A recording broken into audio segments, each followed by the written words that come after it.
Vrindavan so one नहीं, नंद गाँव सो गाँव, बंसी बट सो वट नहीं, कृष्ण नाम सो नाम। हरे कृष्णा, राधे राधे। स्वागत है आपका अपने चैनल कृष्णा प्यारे सखा में। तो कैसे हैं आप सब लोग?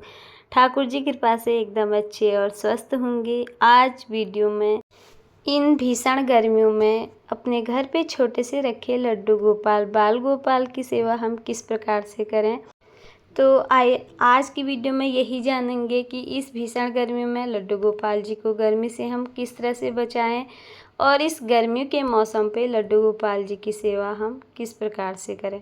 करके दिखाएंगे आपको अपने बाल गोपाल की सेवा। तो बने रहे वीडियो के एंड तक। और गर्मी के मौसम पे लड्डू गोपाल जी की सेवा कुछ इस तरह से होती है, यही वीडियो मैं आपके साथ शेयर कर रही हूँ। अगर आप लोगों को वीडियो थोड़ी बहुत भी पसंद आए और अच्छी लगी तो वीडियो को लाइक कर दीजिएगा, चैनल को सब्सक्राइब कर दीजिएगा, वीडियो को ज़्यादा से ज़्यादा शेयर करना ना भूलें। चलिए शुरू करते हैं लड्डू गोपाल जी की गर्मियों की सेवा। ये है मेरे लड्डू गोपाल जी की अभिषेक का बर्तन, जिसमें मेरे लड्डू गोपाल जी का रोज़ अभिषेक होता है, मतलब स्नान होता है उनका।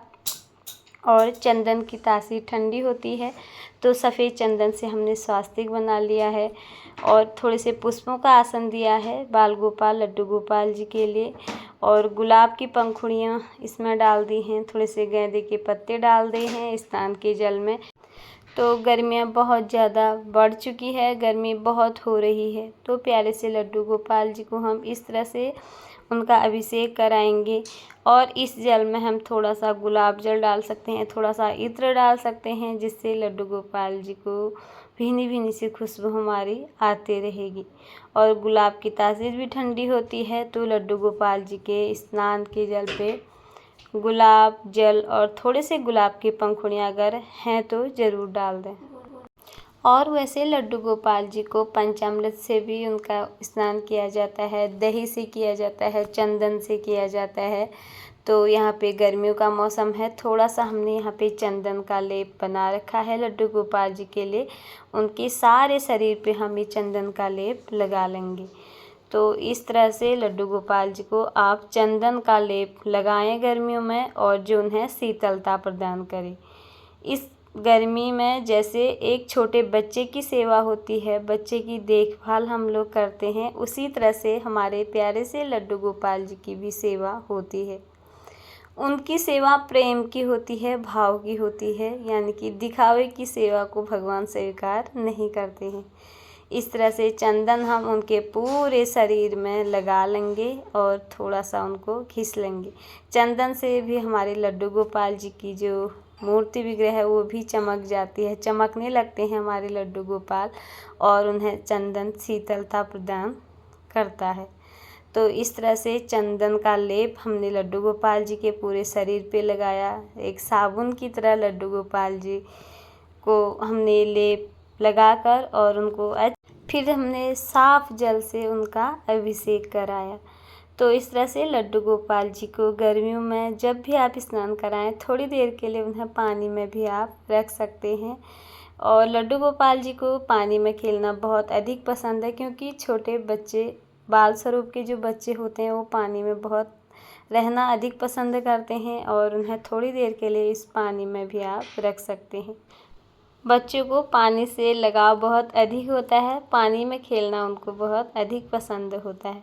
तो लड्डू गोपाल जी को थोड़ी देर हमने इसी पानी में रखा और उसके बाद साफ जल से उनका स्नान करा के उन्हें अंग पोषण करके उन्हें रख दिया है।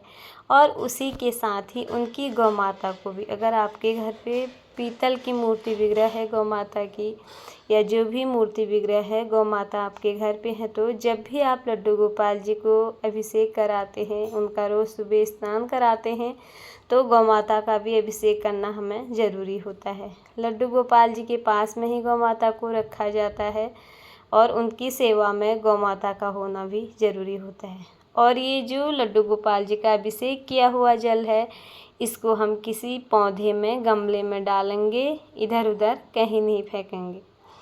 और ये गुलाब का ही हमने इत्र ले लिया है, एक कॉटन में थोड़ा सा लगा लेंगे और लड्डू गोपाल जी के सारे शरीर पे ये इत्र हम लगा लेंगे।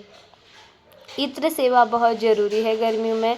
आप चंदन का इत्र लगा सकते हैं, गुलाब का इत्र लगा सकते हैं, खस का इत्र लगा सकते हैं, और जो भी इत्र आपके पास उपलब्ध है इन तीनों में से आप उसका प्रयोग करें और उन्हें इत्र सेवा ज़रूर दें।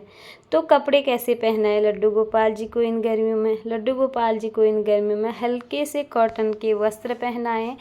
हैवी पोशाक बिल्कुल नहीं पहनानी है लड्डू गोपाल जी को। जिस तरह से हमें हैवी कपड़ों में गर्मी लगती है उसी तरह से लड्डू गोपाल जी को गर्मी लगती है, क्योंकि वो एक बाल स्वरूप में रहते हैं।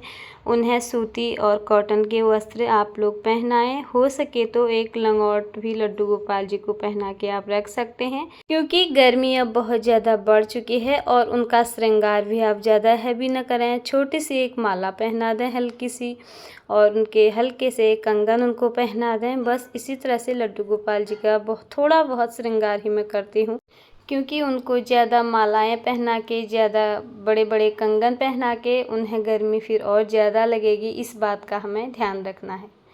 तो मुकुट और केस, पगड़ी, ये सब कुछ धारण नहीं करवाऊंगी। बहुत गर्मी का मौसम है, इसलिए मोरपंखी हमने उनके पीछे से लगा ली है। और थोड़ा सा इत्र की सेवा देना नहीं भूलती, इत्र सेवा ज़रूर देनी होती है।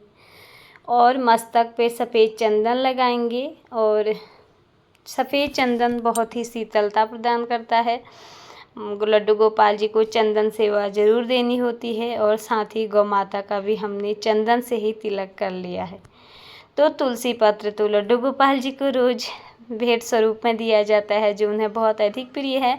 तो यहाँ पे तुलसी दल भी हमने उनको समर्पित कर दिया है। और लड्डू गोपाल जी के आगे एक दीपक हमको जलाना है, तो बहुत छोटा सा दीपक लगाएं, जिसमें तेल या घी, जिस किसी का भी दीपक आप लगा रहे हैं थोड़ा सा कम डालें, और लड्डू गोपाल जी के सामने से थोड़ा उसको दूर रखें, क्योंकि दीपक की लौ हमेशा गर्म होती है। लड्डू गोपाल जी को गर्मी से हमें बचाना है, तो उनके सामने हम दीपक को प्रज्वलित नहीं करना है। थोड़ा सा हम दूर लड्डू गोपाल जी के सामने से दीपक को दूर लगाएंगे। और एक बर्तन में हम यहाँ पे किसी भी पात्र में हम जल रखेंगे। थोड़ी सी गुलाब की पंखुड़ियाँ हैं तो वो डाल देंगे, थोड़ा सा इसमें गुलाब जल डाल देंगे, और गेंदे के फूल, जो भी पुष्प आपके पास हैं, इसमें डाल के उनके सामने इसे रख देंगे, क्योंकि ये फूल हमेशा शीतलता प्रदान करते हैं। इसलिए लड्डू गोपाल जी के पास में हम ये थोड़े से फूलों की पंखुड़ियाँ रख देंगे, और इसमें डाल देंगे थोड़ा सा इत्र या गुलाब जल, जिससे सुगंध आती रहेगी। और भोग हम किस चीज़ का लगाएं? ठंडे फलों का भोग लगा सकते हैं हम लड्डू गोपाल जी का इन गर्मियों में। तरबूजे का भोग लगा सकते हैं, खरबूजे का लगा सकते हैं, और केले भी ठंडे होते हैं, केले का भोग लगा सकते हैं। मैंगो शेक बना सकते हैं लड्डू गोपाल जी के लिए, बनाना शेक बना के भी उन्हें भोग लगा सकते हैं। ठंडी लस्सी का भोग लगाएं, ठंडी दही का भोग लगाएं, और मक्खन का भोग लगा सकते हैं। मक्खन भी ठंडा होता है, लड्डू गोपाल जी को बहुत अधिक प्रिय है मक्खन। और दूध को थोड़ा सा गुनगुना कर लें, और दूध हमने लड्डू गोपाल जी को स्नान से पहले दूध का भोग लगा लिया था, थोड़ा सा गुनगुना दूध। सबसे पहले इन गर्मियों में सुबह जल का भोग लगाया जाता है, ठंडा जल लड्डू गोपाल जी को पिलाया जाता है। उसके बाद हमने गुनगुना दूध पिलाया। अब जाके ये ठंडे फलों का भोग, जो हमें शीतलता प्रदान करते हैं और ये ठंडे भी रहते हैं। तो फिर हमने यहाँ पे लड्डू गोपाल जी को ठंडी सी दही का भोग भी लगा लिया है। इस तरह से इनकी भोग की विशेष सेवा होती है। गरम चीज़ों का भोग लड्डू गोपाल जी को नहीं लगाया जाता है, जैसे बादाम, मूंगफली और जो भी गर्म चीज़ें होती हैं इन गर्मियों में लड्डू गोपाल जी का इनको परहेज किया जाता है, क्योंकि इनकी तासीर गर्म होती है। तो इस तरह से ठंडे ही बस चीज़ों का भोग लड्डू गोपाल जी को लगाया जाता है। और एक मटकी में जल भर के लड्डू गोपाल जी के सामने रख देती हूँ इन गर्मी के मौसम पे। जब उन्हें मुझे जल पिलाना होता है तो एक छोटी सी मटकी में जल भर के रखती हूँ, और उसमें से एक बर्तन में निकाल के उसमें तुलसी पत्र डाल करके लड्डू गोपाल जी को इसी में से जल पिला देती हूँ। और ये जल को हम बाद में फेंकते भी नहीं हैं। इसे हम लड्डू गोपाल जी को पिला के इसको हम अपने पीने के पानी में यूज कर लेते हैं, क्योंकि ये एक प्रसाद के रूप में माना जाता है। भगवान को भोग लगाई हुई कोई भी वस्तु प्रसाद समझी जाती है और उसे आप खुद ग्रहण कर लें, आप अपने बच्चों को इसे वितरित कर सकते हैं, इसे आप सब परिवार में बांट के खा सकते हैं। और ध्यान रहे, लड्डू गोपाल जी को इन गर्मियों में हमें बार बार जल की सेवा देनी ज़रूरी होती है। जल भगवान जी को बार बार पिलाना होता है, क्योंकि जैसे हमारा मुंह सूखता है गर्मियों में, हमें ज़्यादा प्यास लगती है, उसी तरह से उन्हें भी प्यास लगती है। लड्डू गोपाल जी को हमें बार बार जल की सेवा देनी ज़रूरी है। सुबह जब लड्डू गोपाल जी को उठाएं, सबसे पहले उन्हें जल ग्रहण जरूर कराएं। तो जो ये भोग हमने लड्डू गोपाल जी को लगा रखा है, ये कम से कम 10-15 मिनट में इनके सामने से उठा लें और फिर इस भोग को आप ग्रहण कर सकते हैं। और इस जहाँ पर भी आपने लड्डू गोपाल जी को विराजमान कर रखा है, उस जगह पे आप पंखा चला लें, कूलर लगा लें। और ये व्यवस्था नहीं है, कभी लाइट चली गई है या लाइट में कोई भी दिक्कत परेशानी हो तो इस तरह से लड्डू गोपाल जी को आप पंखे से हवा कर सकते हैं। उनकी पंखे की सेवा देनी भी ज़रूरी होती है। तो अगर आपके पास पुष्प हैं तो लड्डू गोपाल जी के सामने इस तरह से पुष्प रख सकते हैं। हम पुष्प हमेशा शीतलता प्रदान करते हैं और इन गर्मियों में पुष्प मिल पाना भी संभव नहीं होता है, तो हैं तो ज़रूर रख दें। इस तरह से गर्मी की सेवा विशेष होती है ठाकुर जी की। तो कैसी लगी आप लोगों को ये वीडियो ज़रूर बताना। उम्मीद करती हूँ ये वीडियो आपको पसंद आई होगी। वीडियो थोड़ी बहुत भी अच्छी लगी तो वीडियो को ज़्यादा से ज़्यादा शेयर कर दीजिएगा, लाइक कर दीजिएगा। चैनल में पहली बार आए हैं तो चैनल को सब्सक्राइब करना बिल्कुल ना भूलें। हरे कृष्णा।